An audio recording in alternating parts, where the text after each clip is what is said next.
की कसम में एक बार फिर से स्वागत नहीं, आपका तहे दिल से स्वागत। सैकड़ों किलोमीटर दूर से शिमला आने वाले एक वरिष्ठ पत्रकार को घेरने का सिलसिला जारी है। यहाँ सवाल भी है, सवालों के जवाब भी है, उलझने भी है, लेकिन उन उलझनों के बीच में सुलझने का एक नया रास्ता भी है। रास्ता है सच, सच और सिर्फ सच। अर्जुन जी, फिर से स्वागत आपका सच की कसम। शुक्रिया। तैयार है ये हर सवाल का जवाब देने के लिए? सवाल एक और भी। जब अर्जुन शर्मा के परिवार वालों को अर्जुन शर्मा की सबसे ज्यादा जरूरत थी, तब जब अर्जुन शर्मा के घर वाले चाहते थे अर्जुन शर्मा सिर्फ किताब थामे, तब अर्जुन शर्मा ने पढ़ाई छोड़ने का फैसला लिया। क्या मैं सच हूं?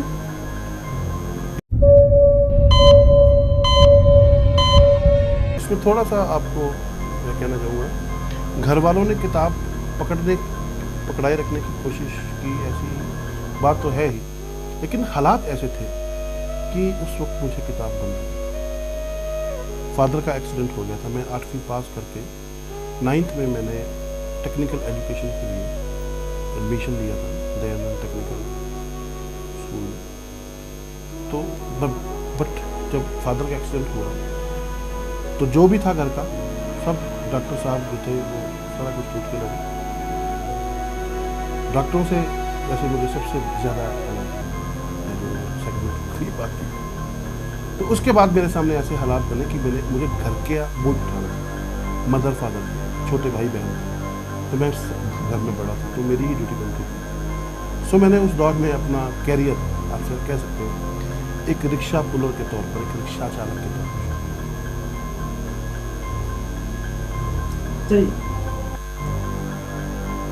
बहुत कम लोग ऐसे होते हैं जो अपने अतीत की उन बातों को आज भी याद करते हैं, आज भी अपने सामने रखते हैं, चाहे वो कामयाबी के किसी भी मंजिल पर या वो जो कामयाबी की सीढ़ी है उसके किसी भी पायदान पर बैठे हो, लेकिन वो भूलते नहीं है कि धरातल पर जब वो थे तो किस जगह पर थे और कहां से उन्होंने सीखा। बड़ा कठिन था पहले दूसरों का बोझ ढोना, परिवार की जिम्मेदारियों का बोझ शब्द कहना इसलिए गलत है क्योंकि ये जिम्मेवारियां थी, लेकिन फिर समाज की बुराइयों का बोझ ढोना और हकीकत आवाम के सामने रखना है। अर्जुन जी, अब बात पत्रकारिता पेशे को चुनने की। एक रिक्शा चलाने वाला, एक फैक्ट्री के अंदर काम करने वाला, एक दवाइयों का सेल्समैन, आखिर खबरों का इतना बड़ा पैरवी करने वाला कैसे बना? रिक्शा चलाने का या कोई भी काम करने का ये अर्थ नहीं होता कि जो काम वो व्यक्ति कर रहा है उसके भीतर सिर्फ उसी को करने की क्षमता है। कुछ चीज़ें होती हैं जो वक्त आने पर आपको करनी पड़ती हैं। आप देखिए कि महाभारत में जो 5 भाई थे, वो जब उनका 1 साल का वो अज्ञातवास आया था तो किसने क्या क्या किया था। तो ऐसा कुछ नहीं होता कि जो व्यक्ति काम वो कर रहा है उसी के लिए बना है। असल में मेरे मन में बहुत कुछ था कि मैं कुछ करना है। अर्जुन जी, मैं आपको रोकना चाहूंगा, एक बात बिल्कुल साफ कर दूं। बात आलोचना की नहीं है, बात है आपकी हिम्मत जिंदा रही, आपका जज्बा जिंदा रहा, आपकी जील जिंदा रही। हालात जैसे मर्जी हो, लेकिन कम से कम आपने खुद के अंदर की हिम्मत को खत्म नहीं होने दिया। जवाब फिर से आपको रोका था मैंने। देखिए, बात आप कर रहे थे रिक्शा चालक होने की, वो कोई मेरे लिए कोई बहुत बुरा अनुभव नहीं है। कोई मैंने चोरी नहीं की, कोई मैंने डाका नहीं डाला, कोई मैंने गलत काम नहीं किया। मैंने मेहनत की और उस चीज़ को आज भी याद रखता हूँ तो मेरी ऊर्जा बढ़ती है कि मैंने कहाँ से अपना कैरियर शुरू किया था और मैं कहाँ तक पहुँचा।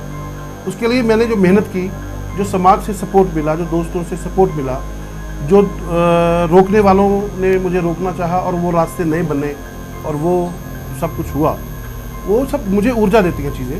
क्योंकि नीचे से ऊपर तक आना कोई गुनाह नहीं है। नीचे से ऊपर तक आने के लिए मेहनत करना जो है वो हर इंसान का फ़र्ज़ है। हाँ, मैं इतना जरूर कह सकता हूँ कि रिक्शा चलाने वाले बहुत हैं, लेकिन वो अर्जुन शर्मा कितने बन सके वो देखना। सबसे बड़ी बात है अर्जुन जी, एक और सवाल।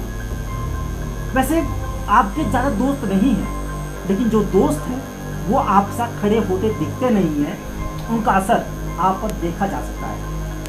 आपके एक दोस्त की तस्वीर आपके सामने पेश कर रहा हूँ, हंसराज हंस। शायद आप इस चेहरे को देखिए, मुस्कुराहट आपके चेहरे पर आ गई। मैं चाहता था कि आपको परेशान किया जाए, लेकिन चलिए खैर, मुस्कुराहट आपके चेहरे पर आ गई। आपकी ज़िंदगी में उनका बहुत बड़ा योगदान है और उनकी ज़िंदगी में आपका भी। जवाब चाहूँगा। आप दोस्त कह सकते हैं, वैसे वो मेरे बड़े भाई जैसे हैं और मैं उनके छोटे भाई की तरह। हम करीब 20 साल से हमारे अपने रिश्ते हैं।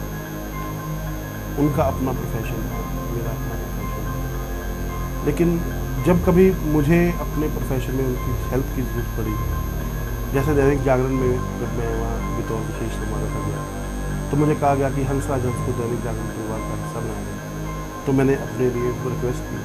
जब उनको मेरे प्रोफेशन की ज़रूरत पड़ी तो मैं उनके लिए खड़ा। ये तो ऐसे होता है कि रिश्तों में ये चीज़ तो चलती है। आज भी वो रिश्ते कायम हैं, बड़े मासूम से रिश्ते हैं, वो बड़े प्यारे रिश्ते हैं। नहीं, मैंने कोई कविता या गीत नहीं लिखा उनके लिए, लेकिन उनके लिखे गए आर्टिकल्स की एक किताब बना के संपादित करके उनको बच्चों का देता हूँ, कुल्ली फ़कीर के बीचों। उसमें उनके लिखे हुए लेख थे, लेकिन वो गुम थे, पता नहीं कहाँ थे। लेकिन मैंने इकट्ठे किए, उनको एडिट किया, उनको उसके सिलसिलेवार बनाया, एक किताब के रूप में छपने के लिए दिया, पब्लिकेशन ने उसको छापा। तो ये तो मैंने उनके लिए किया, लेकिन कभी गीत नहीं कभी लिखे। अच्छा जी, सवालों को आगे बढ़ाता हूँ। शर्मा जी, कुछ देर पहले आपने कहा, ठीक 12 मिनट पहले, जो कहूँगा सच कहूँगा, सच के सिवाय कुछ भी नहीं कहूँगा। आपने कहा था, लेकिन अफसोस आखिर अर्जुन शर्मा को अमिताभ बच्चन बनने की जरूरत क्यों आ पड़ी? जवाब देना होगा।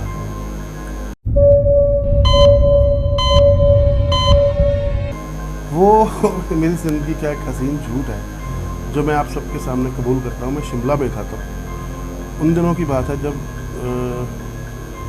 धूमल साहब, श्री प्रेम कुमार धूमल जी पहली बार प्रदेश के मुख्यमंत्री बने थे, और उन दिनों कांग्रेस में बहुत क्राइसिस का आलम था, और ये आम चर्चा थी कि वीरभद्र सिंह CLP लीडर रहेंगे या नहीं रहेंगे। तो मेरे पे संपादक जी का ये था, आदेश था कि पता कीजिए कि R.K. धवन जो हैं वो हिमाचल के प्रभारी हैं, तो आ रहे हैं, तो पता कीजिए कि वो क्या ओपिनियन है। और R.K. धवन अपने आप में इतने जटिल चरित्र हैं कि उनसे कुछ उगलवा पाना, तो आप समझ लीजिए कि यहाँ के मीडिया के बस की तो कम से कम बात नहीं। यहाँ के मीडिया समेत मैंने बहुत टक्करें मार के देख ली, सारे साधन देख लिए, लेकिन कोई हमें नहीं पता चला कि उनके मन में क्या चल रहा है। तो अचानक मैं ऑफिस में बैठा था, मेरे साथ धनंजय और ज्योति रावत जो मेरे दोनों सहयोगी थे। मैंने कहा आप 2 मिनट चुप करो, मैं अभी देखता हूँ। तो मैंने फ़ोन लगाया यहाँ जो होटल में ठहरे हुए थे कि मैं अमिताभ बच्चन बोल रहा हूँ मुंबई से, और मुझे R.K. धवन जी से बात करनी। तो तुरंत धवन साहब लाइन पे आ गए, तो बोलने लगे, हाँ जी अमिताभ जी, अमित कैसे हैं? मैं आपसे बहुत लंबे समय से बात नहीं कर पाया। मैंने कहा जी ऐसा है कि आप ये समझ लीजिए कि अमिताभ बच्चन नहीं बोल रहा हूँ मैं, यहाँ से शिमला से पत्रकार बोल रहा हूँ, और आपके साथ बात करने और संपर्क करने का मेरे पास और कोई साधन नहीं था, और आप फ़ोन मत काटिएगा काइंडली। आप मुझे ये बता दीजिए कि CLP लीडर को लेकर कोई चेंज होने की संभावना है या अफवाह है? सिर्फ इतना ही काफ़ी रहेगा, आप मुझे इतना बता दो, मेरा काम चल जाएगा। तो बोले नहीं, ऐसी कोई बात नहीं। तो वो उन्होंने मेरी खबर की पुष्टि कर दी कि कुछ नहीं होने वाला। तो खबर की पुष्टि तो हमने की, वो किसी और अखबार में भी नहीं थी, सिर्फ हमारे अखबार में थी, दिव्य हिमाचल में। और साथ में हमने वो जो बॉक्स था कि मैं अमिताभ बच्चन बोल रहा हूँ, उसको भी हमने प्रकाशित किया, और बाकायदा लिखा कि एक पत्रकार ने ये फ़ोन करके ऐसे करके ये सूचना ली। तो ये चर्चा का विषय रहा था, आपने कहीं पढ़ लिया होगा, आपको क्या नहीं होगा। चलिए, वक्त को ब्रेक लगाने का वक्त आज चला है। सच की कसम है, समय एक छोटे से ब्रेक का है। ब्रेक के बाद जब वापस आएंगे तो अर्जुन शर्मा पर फिर से चलाएंगे कुछ सवालों के और तीर। लेकिन देखना बाकी होगा आखिर अर्जुन शर्मा इन तीरों का मुकाबला कैसे करते हैं। समय एक ब्रेक का।